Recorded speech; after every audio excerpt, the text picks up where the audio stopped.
Ang susunod na programa ay rated PG. Ito ay nangangailangan ng patnubay at gabay ng magulang para sa mga batang manunood.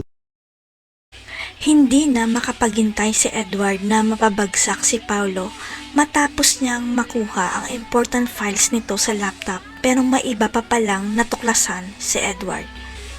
Kaba at saya ang naramdaman ni Edward nang makuha na rin niya sa wakas sa laptop ni Paulo ang files tungkol sa menagerie projects na hinihingi sa kanya ni Aldrin. Sa isip ni Edward, babaligtad na rin ang kanyang mundo dahil babagsak na si Paulo sa tulong ni Aldrin at maipapamukha na rin niya sa daddy niya at kay Thea na mas magaling siya.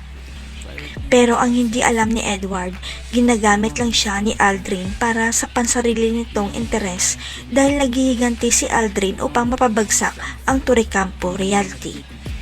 Pero bago ibigay ni Edward kay Aldrin ang mga hinihingi nito, tiningnan muna niya kung ano ang nilalaman ng files dahil baka may magamit rin siya laban kay Paulo. Dito na makikita ni Edward ang isang video na gumuho sa kanyang mundo dahil ang nasa video ay si Paulo at asawa niyang si Thea na gumagawa ng kababalaghan. Abot langit ang galit ni Edward dahil ginawa siyang tanga ng dalawa at malinaw na ngayon sa kanya kung bakit parating wala si Thea dahil si Paulo pala ang kasama nito. Pero kailangang pigilan muna ni Edward ang sarili niya dahil mabubuking na may kinuha siya sa laptop ni Paulo at kailangan rin niyang ipaalam ang lahat kay Marge.